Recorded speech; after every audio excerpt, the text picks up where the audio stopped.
30/4/25 പ്രഭാത മുരളി ബാബ്ദാദ മധുബൻ. ബാബ പറയുന്നു, മധുരമായ കുട്ടികളെ, ബാബ നിങ്ങളെ പുരുഷോത്തമനാക്കുവാനായി പഠിപ്പിച്ചുകൊണ്ടിരിക്കുന്നു. നിങ്ങൾ ഇപ്പോൾ താഴ്ന്നവരിൽ നിന്നും ഉത്തമ പുരുഷൻ ആകുന്നു. ഏറ്റവും ഉത്തമമായത് ദേവതമാരാണ്. ചോദ്യം: ഇവിടെ കുട്ടികളായ നിങ്ങൾ സത്യയുഗത്തിൽ ഉണ്ടായിരിക്കാത്ത ഏതൊരു പ്രയത്നമാണ് ചെയ്യുന്നത്? ഉത്തരം: ഇവിടെ ദേഹസഹിതം ദേഹത്തിൻ്റെ എല്ലാ ബന്ധങ്ങളും മറന്ന് ആത്മാഭിമാനിയായി ശരീരം ഉപേക്ഷിക്കുന്നതിൽ വളരെ പ്രയത്നം ചെയ്യേണ്ടി വരുന്നു. സത്യയുഗത്തിൽ പ്രയത്നം ഇല്ലാതെ ഇരിക്കവേ തന്നെ ശരീരം ഉപേക്ഷിക്കുന്നു. ഇപ്പോൾ ഈ പ്രയത്നം അഥവാ അഭ്യാസം ചെയ്യുന്നു. നമ്മൾ ആത്മാക്കളാണ്. നമുക്ക് ഈ പഴയ ലോകവും പഴയ ശരീരവും ഉപേക്ഷിക്കണം, പുതിയത് എടുക്കണം. സത്യയുഗത്തിൽ ഈ അഭ്യാസത്തിൻ്റെ ആവശ്യമില്ല. ഗീതം: ദൂരദേശത്ത് വസിക്കുന്നവൻ. ഓം ശാന്തി.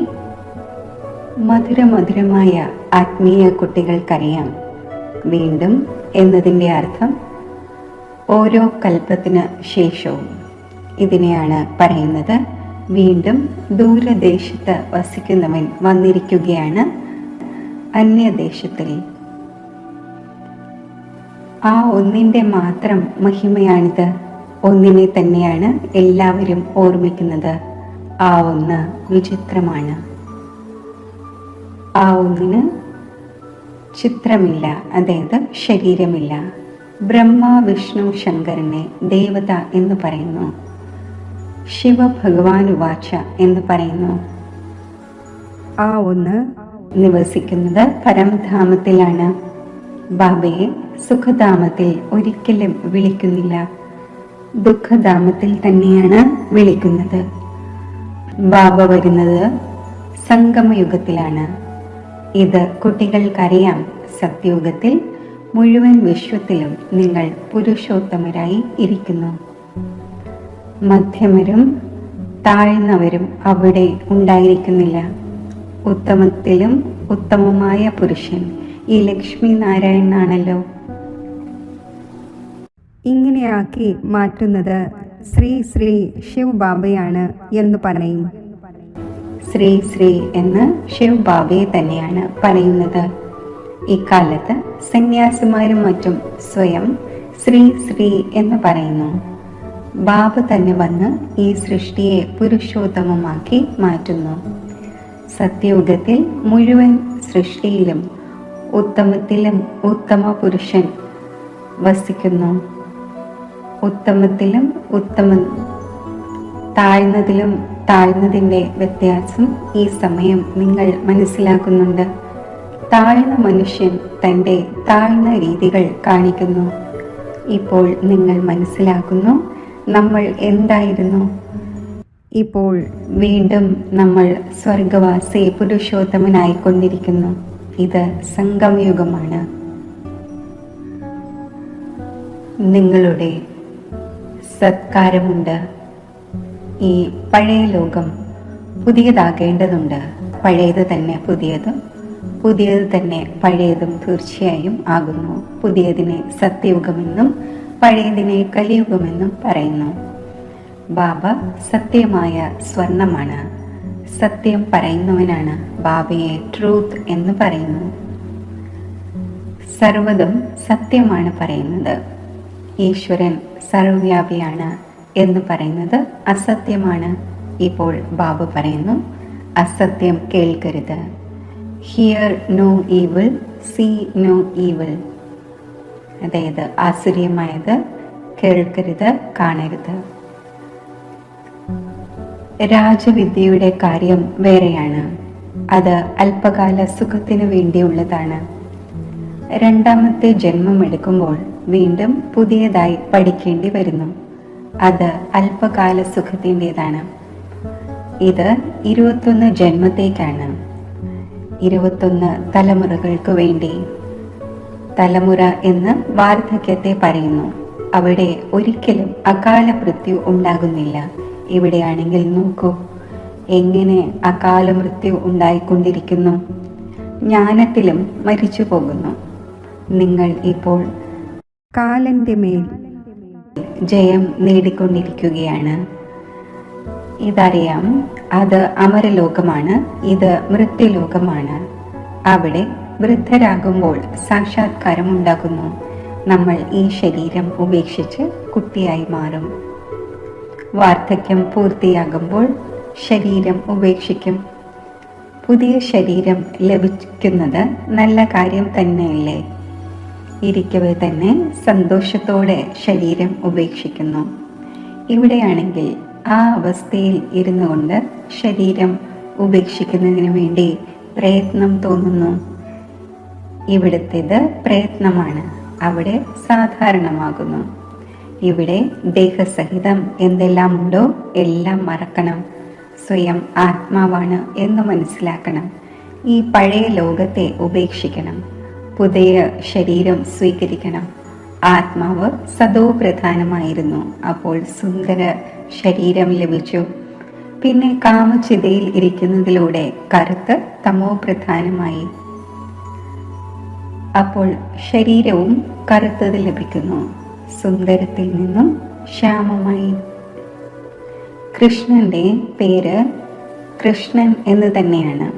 പിന്നെ കൃഷ്ണനെ ശ്യാമസുന്ദർ എന്ന് എന്തുകൊണ്ട് പറയുന്നു? ചിത്രങ്ങളിലും കൃഷ്ണന്റെ ചിത്രം കറുപ്പാക്കുന്നു. പക്ഷെ അർത്ഥം മനസ്സിലാക്കുന്നില്ല. ഇപ്പോൾ നിങ്ങൾ മനസ്സിലാക്കുന്നുണ്ട്. സദോ പ്രധാനം ആയിരുന്നു, അപ്പോൾ സുന്ദരമായിരുന്നു. ഇപ്പോൾ തമോ പ്രധാനവും ശ്യാമവുമായി. സദോ പ്രധാനം എന്ന് പുരുഷോത്തമനെ പറയും, തമോ പ്രധാനം എന്ന് താഴ്ന്നവരെ പറയും. ബാബയാണെങ്കിൽ എവർ പ്യുവർ ആണ്. ബാബ വരുന്നത് തന്നെ സുന്ദരമാക്കുവാനാണ്. യാത്രക്കാരൻ ആണല്ലോ. കൽപ്പം തോറും വരുന്നു. ഇല്ലെങ്കിൽ പഴയ ലോകത്തെ ആര് പുതിയതാക്കും? ഇത് പതീതവും മോശവുമായ ലോകമാണ്. ഈ കാര്യങ്ങളെ ലോകത്തിലുള്ള ആരും അറിയുന്നില്ല. ഇപ്പോൾ നിങ്ങൾക്കറിയാം, ബാബ നമ്മളെ പുരുഷോത്തമനാക്കുന്നതിന് വേണ്ടി പഠിപ്പിച്ചു കൊണ്ടിരിക്കുകയാണ്. വീണ്ടും ദേവതയാകുന്നതിന് വേണ്ടി നമ്മൾ തന്നെ ബ്രാഹ്മണരായിരിക്കുന്നു. നിങ്ങൾ സംഗമയുഗി ബ്രാഹ്മണനാണ്. ഇപ്പോൾ സംഗമയുഗമാണ് എന്ന് ലോകത്തുള്ളവർ അറിയുന്നില്ല. കൽപ്പത്തിന്റെ ആയുസ് 1,00,000 വർഷം എന്ന് ശാസ്ത്രങ്ങളിൽ എഴുതിയിരിക്കുന്നു. അപ്പോൾ കലിയുഗം ഇപ്പോഴും ശിശുവാണ് എന്ന് മനസ്സിലാക്കുന്നു. ഇപ്പോൾ നിങ്ങൾ ഹൃദയത്തിൽ മനസ്സിലാക്കുന്നു, നമ്മൾ ഉത്തമത്തിലും ഉത്തമം, കലിയുഗി പതീതത്തിൽ നിന്നും സത്യയുഗി പാവനം, മനുഷ്യനിൽ നിന്നും ദേവത ആകുന്നതിനു വേണ്ടി ഇവിടെ വന്നിരിക്കുന്നു. ഗ്രന്ഥത്തിലും മഹിമയുണ്ട്. വിസർജൻ വീണ വസ്ത്രത്തെ കഴുകുവാനാകും. അതായത് വിസർജ്യത്താൽ മലിനമായ വസ്ത്രത്തെ കഴുകി വൃത്തിയാക്കാം. എന്നാൽ ബുദ്ധി കളങ്കപ്പെട്ടാൽ ആ ഒന്നിൻ്റെ സ്നേഹത്തിൽ മാത്രമേ ശുദ്ധീകരിക്കാൻ സാധിക്കൂ. എന്നാൽ ഗ്രന്ഥം പഠിക്കുന്നവരും അർത്ഥം മനസ്സിലാക്കുന്നില്ല. ഈ സമയം ബാബ വന്ന് മുഴുവൻ ലോകത്തെ മനുഷ്യരെ ശുദ്ധിയാക്കുന്നു. നിങ്ങൾ ആ ബാബയുടെ മുന്നിലിരിക്കുകയാണ്. ബാബ തന്നെയാണ് കുട്ടികൾക്ക് മനസ്സിലാക്കിച്ചു തരുന്നത്. ഈ രചനയുടെയും രചയിതാവിൻ്റെയും ജ്ഞാനം ആരും അറിയുന്നില്ല. ബാബ തന്നെയാണ് ജ്ഞാനത്തിൻ്റെ സാഗരം. ബാബ സത്യമാണ്, ചൈതന്യമാണ്, അമരമാണ്, പുനർജന്മരഹിതമാണ്. ജ്ഞാനത്തിൻ്റെ സാഗരം, ശാന്തിയുടെ സാഗരം, സുഖത്തിൻ്റെ സാഗരം, പവിത്രതയുടെ സാഗരമാണ്. ബാബയെ തന്നെയാണ് വിളിക്കുന്നത്, വന്ന് സമ്പത്ത് തരൂ. നിങ്ങൾക്ക് ഇപ്പോൾ ബാബ 21 ജന്മത്തേക്ക് സമ്പത്ത് നൽകിക്കൊണ്ടിരിക്കുന്നു. ഇതാണ് അവിനാശിയായ പഠനം. പഠിപ്പിക്കുന്നയാളും അവിനാശിയായ ബാബയാണ്. അരക്കൽപ്പത്തേക്ക് നിങ്ങൾ രാജ്യം നേടുന്നു. പിന്നീട് രാവണ രാജ്യം ഉണ്ടാകുന്നു. പകുതി കൽപ്പം രാമരാജ്യമാണ്, പകുതി കൽപ്പം രാവണ രാജ്യമാണ്. പ്രാണനേക്കാൾ പ്രിയപ്പെട്ടത് ഒരു ബാബ തന്നെയാണ്.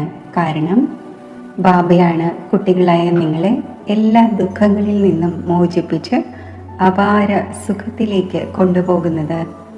നിങ്ങൾ നിശ്ചയത്തോടെ പറയുന്നു, അത് നമ്മുടെ പ്രാണനേക്കാൾ പ്രിയപ്പെട്ട പാരലൗകിക ബാബയാണ്. പ്രാണൻ എന്ന് ആത്മാവിനെ പറയുന്നു. എല്ലാ മനുഷ്യരും ആ ഒന്നിനെ ഓർമ്മിക്കുന്നു. കാരണം അരകൽപ്പത്തേക്കായി ദുഃഖത്തിൽ നിന്നും മോചിപ്പിച്ച് ശാന്തിയും സുഖവും നൽകുന്നവൻ ബാബയാണ്. അപ്പോൾ പ്രാണനേക്കാൾ പ്രിയപ്പെട്ടതായല്ലോ. നിങ്ങൾക്കറിയാം, സത്യയുഗത്തിൽ നമ്മൾ സദാ സുഖിയായിരിക്കുന്നു. ബാക്കിയുള്ള എല്ലാവരും ശാന്തിധാമത്തിലേക്ക് പോകും. പിന്നീട് രാവണ രാജ്യത്തിൽ ദുഃഖം ആരംഭിക്കുന്നു. ദുഃഖത്തിൻ്റെയും സുഖത്തിൻ്റെയും കളിയാണ്. മനുഷ്യർ മനസ്സിലാക്കുന്നത് ഇവിടെ തന്നെയാണ്. ഇപ്പോൾ തന്നെ സുഖവും ഇപ്പോൾ തന്നെ ദുഃഖവുമാണ്. എന്നാൽ അങ്ങനെയല്ല. നിങ്ങൾക്കറിയാം, സ്വർഗം വേറെയാണ്, നരകം വേറെയാണ്. സ്വർഗത്തിൻ്റെ സ്ഥാപന ബാബ രാമൻ ചെയ്യുന്നു. നരകത്തിൻ്റെ സ്ഥാപന രാവണൻ ചെയ്യുന്നു.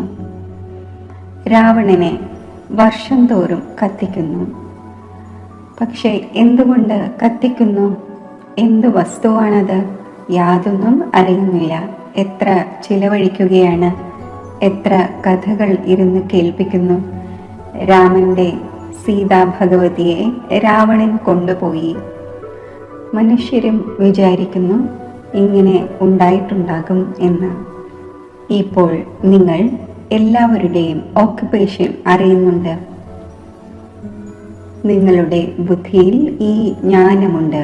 മുഴുവൻ വേൾഡിൻ്റെയും ഹിസ്റ്ററിയും ജോഗ്രഫിയും ഒരു മനുഷ്യനും അറിയുന്നുണ്ടാകില്ല. ബാബ തന്നെയാണ് അറിയുന്നത്.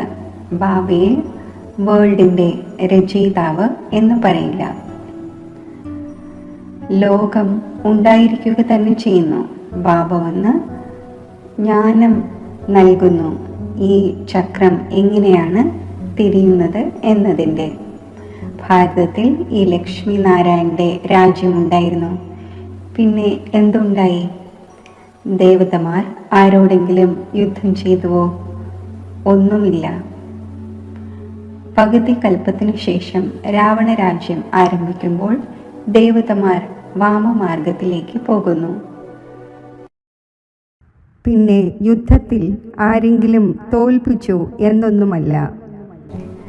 സൈന്യത്തിൻ്റെയും മറ്റും കാര്യവുമില്ല. യുദ്ധത്തിലൂടെ രാജ്യം നേടുന്നുമില്ല, നഷ്ടപ്പെടുത്തുന്നുമില്ല. ഇതാണെങ്കിൽ യോഗത്തിലിരുന്ന് പവിത്രമായി പവിത്ര രാജ്യം നിങ്ങൾ സ്ഥാപിക്കുകയാണ്. പിന്നെ കയ്യിൽ യാതൊരു വസ്തുവുമില്ല. ഇത് ഡബിൾ അഹിംസയാണ്. ഒന്നാമതായി പവിത്രതയുടെ അഹിംസ, രണ്ടാമതായി നിങ്ങൾ ആരെയും ദുഃഖിപ്പിക്കുന്നില്ല. ഏറ്റവും കടുത്ത ഹിംസയാണ് കാമകഠാരയുടേത്.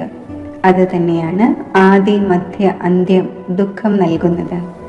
രാവണന്റെ രാജ്യത്തിൽ തന്നെയാണ് ദുഃഖം ആരംഭിക്കുന്നത്. രോഗങ്ങൾ ആരംഭിക്കുന്നു. എത്രയധികം രോഗങ്ങളാണുള്ളത്! അനേകം പ്രകാരത്തിലുള്ള ഔഷധങ്ങൾ ഇറക്കിക്കൊണ്ടിരിക്കുന്നു.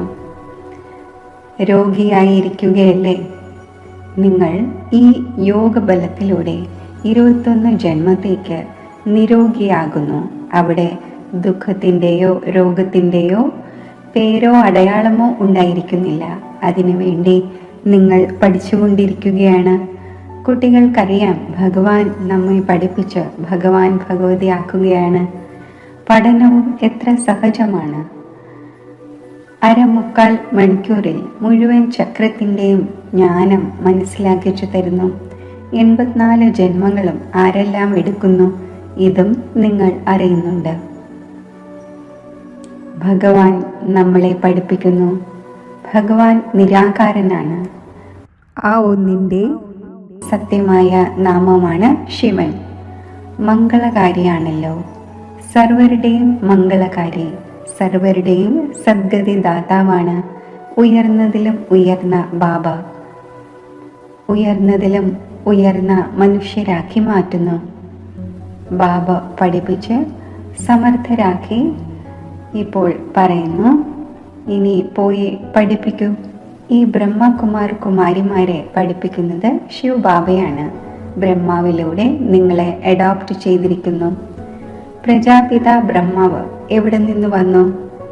ഈ കാര്യത്തിൽ തന്നെയാണ് കുഴങ്ങിപ്പോകുന്നത്. ഇദ്ദേഹത്തെ അഡോപ്റ്റ് ചെയ്തു പറയുന്നു, വളരെ ജന്മങ്ങളുടെ അന്തിമത്തിൽ എന്ന്. ഇപ്പോൾ വളരെയധികം ജന്മം ആരാണ് എടുത്തത്? ഈ ലക്ഷ്മി നാരായണൻ ആണ് പൂർണ്ണമായും 84 ജന്മങ്ങൾ എടുത്തത്. അതിനാൽ കൃഷ്ണനെ കുറിച്ച് പറയുന്നു, ശ്യാമസുന്ദരം. നമ്മൾ തന്നെ സുന്ദരമായിരുന്നു. പിന്നീട് 2 കല കുറഞ്ഞുപോയി. കലകൾ കുറഞ്ഞു ഇപ്പോൾ ഒരു കലയും ഇല്ലാതായിരിക്കുന്നു. ഇനി തമോ പ്രധാനത്തിൽ നിന്നും വീണ്ടും സദോ പ്രധാനം എങ്ങനെ ആകും? ബാബ പറയുന്നു, എന്നെ ഓർമ്മിക്കൂ, എങ്കിൽ നിങ്ങൾ പാവനമായി മാറും. ഇതും അറിയുന്നുണ്ട്. ഇത് രുദ്രജ്ഞാന യജ്ഞമാണ്. ഇപ്പോൾ യജ്ഞത്തിൽ ബ്രാഹ്മണർ ആവശ്യമാണ്. നിങ്ങൾ സത്യമായ ബ്രാഹ്മണരാണ്, സത്യമായ ഗീത കേൾപ്പിക്കുന്നവരാണ്. അതിനാൽ നിങ്ങൾക്ക് സത്യമായ ഗീതാ പാഠശാല എന്ന് എഴുതുകയും ചെയ്യുന്നു. ആ ഗീതയിലാകട്ടെ പേര് തന്നെ മാറ്റിയിരിക്കുന്നു. ആര് എങ്ങനെ കഴിഞ്ഞ കൽപ്പത്തിൽ സമ്പത്ത് എടുത്തിരുന്നുവോ അവർ തന്നെ വന്ന് എടുക്കും. തൻ്റെ മനസ്സിനോട് ചോദിക്കൂ, നമുക്ക് മുഴുവൻ സമ്പത്തും എടുക്കുവാൻ സാധിക്കുമോ? മനുഷ്യർ ശരീരം ഉപേക്ഷിക്കുമ്പോൾ വെറും കൈയോടെ പോകുന്നു. ആ വിനാശി സമ്പാദ്യം കൂടെ പോവുകയില്ല. നിങ്ങൾ ശരീരം ഉപേക്ഷിക്കുമ്പോൾ കൈ നിറഞ്ഞിരിക്കും. കാരണം 21 ജന്മത്തേക്ക് നിങ്ങൾ തൻ്റെ സമ്പാദ്യം ശേഖരിച്ചു കൊണ്ടിരിക്കുന്നു. മനുഷ്യരുടെ മുഴുവൻ സമ്പാദ്യവും മണ്ണിനോട് ചേരും. ഇതിനേക്കാൾ എന്തുകൊണ്ട് നമ്മൾ ട്രാൻസ്ഫർ ചെയ്ത് ബാബയ്ക്ക് നൽകിക്കൂടാ? ആരാണോ വളരെയധികം ദാനം ചെയ്യുന്നത് അവർ അടുത്ത ജന്മത്തിൽ ധനികരാകുന്നു. ട്രാൻസ്ഫർ ചെയ്യുകയല്ലേ? ഇപ്പോൾ നിങ്ങൾ 21 ജന്മത്തേക്കായി പുതിയ ലോകത്തിൽ ട്രാൻസ്ഫർ ചെയ്യുന്നു. നിങ്ങൾക്ക് റിട്ടേണായി 21 ജന്മത്തേക്ക് ലഭിക്കുന്നു. അവരാണെങ്കിൽ ഒരു ജന്മത്തേക്ക് വേണ്ടി അല്പകാലത്തേക്ക് ട്രാൻസ്ഫർ ചെയ്യുന്നു. നിങ്ങളാണെങ്കിൽ ട്രാൻസ്ഫർ ചെയ്യുന്നത് 21 ജന്മത്തേക്കാണ്. ബാബ ദാതാവാണ്. ഇത് ഡ്രാമയിൽ അടങ്ങിയിട്ടുണ്ട്. ആര് എത്ര ചെയ്യുന്നുവോ അത് നേടുന്നു. അവർ ഇൻഡയറക്റ്റായി ദാനപുണ്യം ചെയ്യുന്നു. അപ്പോൾ അല്പകാലത്തേക്ക് റിട്ടേൺ ലഭിക്കുന്നു. ഇത് ഡയറക്റ്റ് ആണ്. ഇപ്പോൾ സർവ്വതും പുതിയ ലോകത്തിൽ ട്രാൻസ്ഫർ ചെയ്യണം. ഇദ്ദേഹത്തെ ബ്രഹ്മാവിനെ കണ്ടു, എത്ര ധൈര്യം കാണിച്ചു. നിങ്ങൾ പറയുന്നു സർവ്വതും ഈശ്വരൻ നൽകിയെന്ന്. ഇപ്പോൾ ബാബ പറയുന്നു, ഇതെല്ലാം എനിക്ക് നൽകൂ, ഞാൻ നിങ്ങൾക്ക് വിശ്വത്തിൻ്റെ ചക്രവർത്തി പദവി നൽകുന്നു. ബാബ ഒറ്റയടിക്ക് നൽകി, ചിന്തിച്ചില്ല, ഫുൾ പവർ നൽകി. എനിക്ക് വിശ്വത്തിൻ്റെ ചക്രവർത്തി പദവി ലഭിക്കുകയാണ്. ആ ലഹരി കയറി. കുട്ടികളുടെയോ മറ്റോ യാതൊരു ചിന്തയും നടത്തിയില്ല. നൽകുന്നത് ഈശ്വരനാണ്. അപ്പോൾ പിന്നെ ആരുടെ മേലും റെസ്പോൺസിബിലിറ്റി ഉണ്ടായിരുന്നില്ല. 21 ജന്മത്തേക്ക് എങ്ങനെ ട്രാൻസ്ഫർ ചെയ്യണം എന്നത് ഈ ബാബയെ, ബ്രഹ്മ ബാബയെ നോക്കൂ. Follow father. പ്രജാപിത ബ്രഹ്മ ചെയ്തുവല്ലോ. ഈശ്വരൻ ദാതാവാണ്. ആ ഒന്ന് ഇദ്ദേഹത്തെ കൊണ്ട് ചെയ്യിച്ചു. നിങ്ങൾക്കും അറിയാം, നമ്മൾ വന്നിരിക്കുകയാണ് ബാബയിൽ നിന്നും ചക്രവർത്തി പദവി നേടാൻ. ദിനം തോറും സമയം കുറഞ്ഞു വരികയാണ്. ഇങ്ങനെയുള്ള ആപത്തുകളും വരും.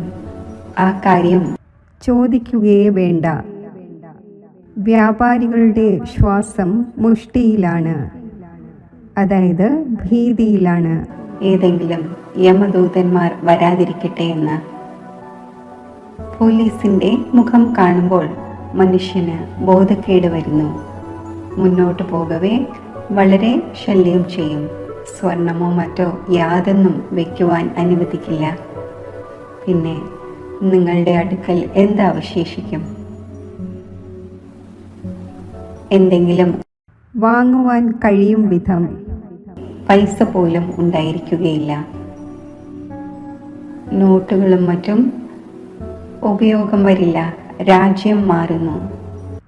അവസാനം വളരെയധികം ദുഃഖിതരായി മരിക്കുന്നു.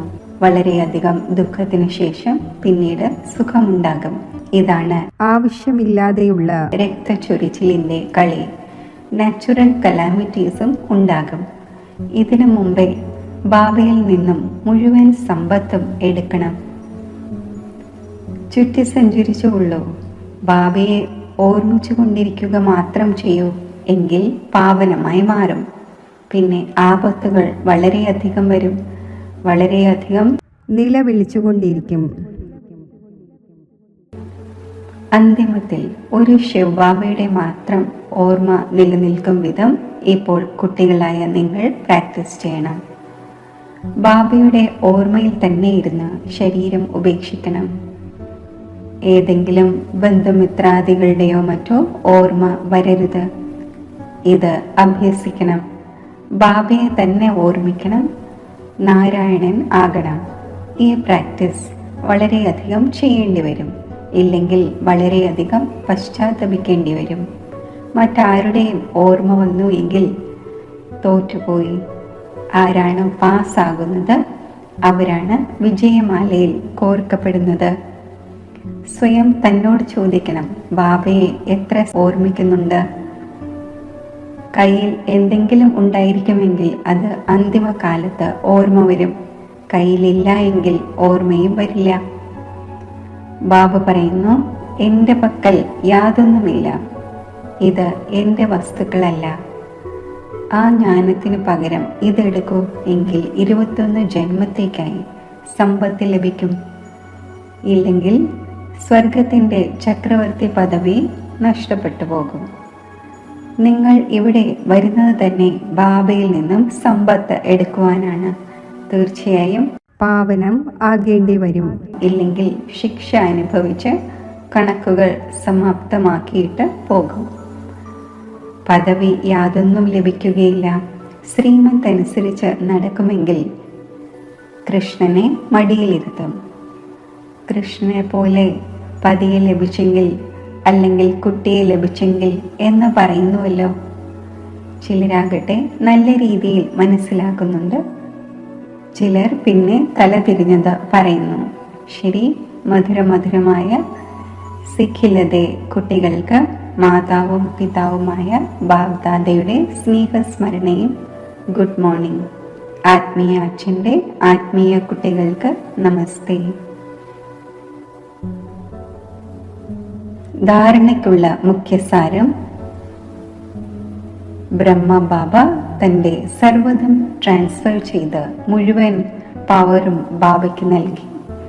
ചിന്തിച്ചില്ല. അതേപോലെ ഫോളോ ഫാദർ ചെയ്ത് 21 ജന്മത്തേക്കുള്ള പ്രാപ്തി ശേഖരിക്കണം. ഈ പ്രാക്ടീസ് ചെയ്യണം. അന്തിമ കാലത്തിൽ ഒരു ബാബയെ അല്ലാതെ മറ്റൊരു വസ്തുവും ഓർമ്മ വരരുത്. നമ്മുടേതായി യാതൊന്നുമില്ല. സർവ്വതും ബാബയുടേതാണ്. അൽഫ് ബേ, അതായത് ബാബയും സമ്പത്തും. ഈ സ്മൃതിയിലൂടെ പാസ്സായി വിജയമാലയിൽ വരണം. വരദാനം: മനസ്സിൻ്റെ മേൽ ഫുൾ അറ്റൻഷൻ നൽകുന്ന കയറുന്ന കലയുടെ അനുഭവിയും വിശ്വപരിവർത്തകനുമായി ഭവിക്കട്ടെ. ഇപ്പോൾ ലാസ്റ്റ് സമയത്ത് മനസ്സിലൂടെ തന്നെയാണ് വിശ്വ പരിവർത്തനത്തിന് നിമിത്തമാകേണ്ടത്. അതിനാൽ ഇപ്പോൾ മനസ്സിൻ്റെ ഒരു സങ്കല്പമെങ്കിലും വ്യർത്ഥമായി എങ്കിൽ വളരെയധികം പാഴാക്കി. ഒരു സങ്കല്പത്തെ പോലും സാധാരണ കാര്യമായി മനസ്സിലാക്കരുത്. വർത്തമാന സമയത്ത് സങ്കല്പത്തിൻ്റെ ചഞ്ചലതയും വലിയ ചഞ്ചലതയായി കണക്കാക്കപ്പെടുന്നു. കാരണം ഇപ്പോൾ സമയം മാറിക്കഴിഞ്ഞു, പുരുഷാർത്ഥത്തിൻ്റെ ഗതിയും മാറിക്കഴിഞ്ഞു. അപ്പോൾ സങ്കല്പത്തിൽ തന്നെ ഫുൾ സ്റ്റോപ്പ് ആവശ്യമാണ്. എപ്പോഴാണോ മനസ്സിൻ്റെ മേൽ ഇത്രയും അറ്റൻഷൻ ഉണ്ടാകുന്നത്, അപ്പോൾ കയറുന്ന കലയിലൂടെ വിശ്വപരിവർത്തകൻ ആകാൻ സാധിക്കും. സ്ലോഗൻ: കർമ്മത്തിൽ യോഗത്തിൻ്റെ അനുഭവം ഉണ്ടാവുക എന്നാൽ കർമ്മയോഗി ആവുക എന്നർത്ഥം. അവ്യക്ത സൂചന: കമ്പൈൻഡ് രൂപത്തിൻ്റെ സ്മൃതിയിലൂടെ സദാ വിജയിയാകൂ. താങ്കളും ബാബയും ഈ കമ്പൈൻഡ് രൂപം അനുഭവിച്ചുകൊണ്ട് സദാ ശുഭഭാവനയിലൂടെ, ശ്രേഷ്ഠ കാമനയിലൂടെ, ശ്രേഷ്ഠ വാക്കിലൂടെ, ശ്രേഷ്ഠ ദൃഷ്ടിയിലൂടെ, ശ്രേഷ്ഠ കർമ്മത്തിലൂടെ വിശ്വമംഗളകാരി സ്വരൂപം അനുഭവിക്കൂ. അപ്പോൾ സെക്കൻഡിൽ സർവ സമസ്യകളുടെയും പരിഹാരം ഉണ്ടാക്കുവാൻ സാധിക്കും. സദാ ഒരു സ്ലോഗൻ ഓർമ്മ വയ്ക്കണം: സമസ്യ ആവുകയില്ല, സമസ്യയെ കണ്ട് പതറിപ്പോവുകയില്ല. സ്വയവും പരിഹാര സ്വരൂപം ആയിരിക്കും, മറ്റുള്ളവർക്കും പരിഹാരം നൽകും. ഈ സ്മൃതി സഫലതാ സ്വരൂപം ആക്കി മാറ്റും. ഓം ശാന്തി.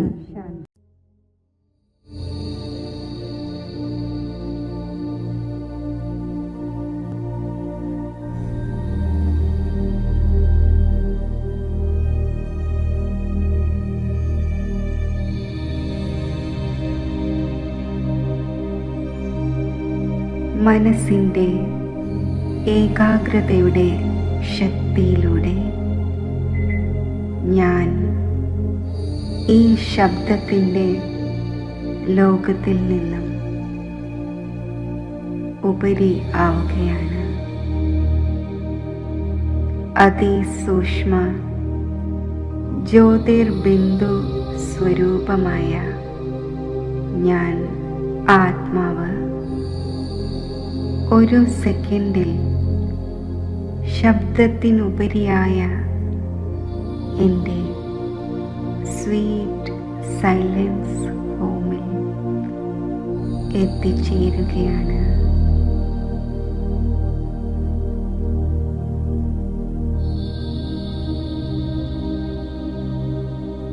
മധുരമായ നിശബ്ദത നിറഞ്ഞ ദിവ്യമായ ശാന്തത നിറഞ്ഞ ഈ ലോകത്തിൽ ഞാൻ എൻ്റെ അനാദി സ്വരൂപത്തിൽ സ്ഥിതി ചെയ്യുകയാണ്.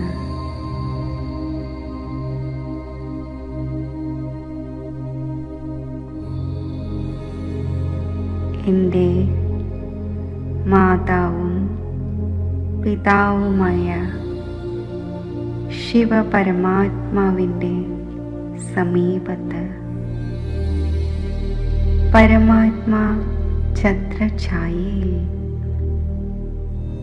ആ ദിവ്യ പ്രേമത്തിൻ്റെ പരിപാലനയിൽ അതീന്ദ്രിയ സുഖമയ സ്ഥിതിയിൽ ലയിച്ചിരിക്കുകയാണ്.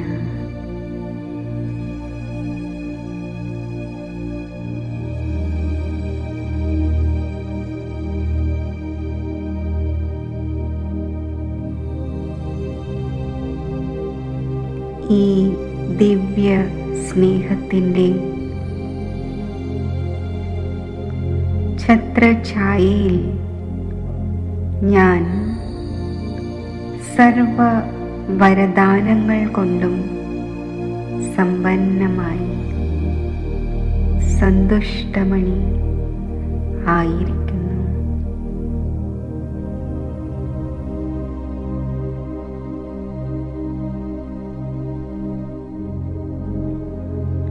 എന്നിൽ നിന്നും സന്തോഷത്തിൻ്റെ അലകൾ നാനാഭാഗത്തും വ്യാപിക്കുകയാണ്.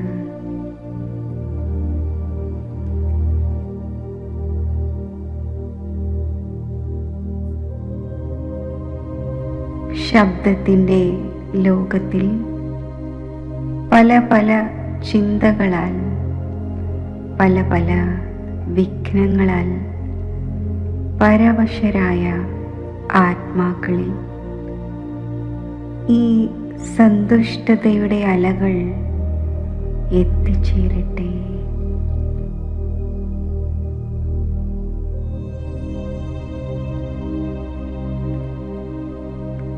പരിപാവനമായ ഈശ്വര സ്നേഹത്തിൻ്റെയും സന്തോഷത്തിൻ്റെയും ഈ കിരണങ്ങൾ അവരുടെ ആത്മാവിനെ സ്പർശിച്ച് അവരെയും സന്തുഷ്ടമണിയാക്കി മാറ്റട്ടെ.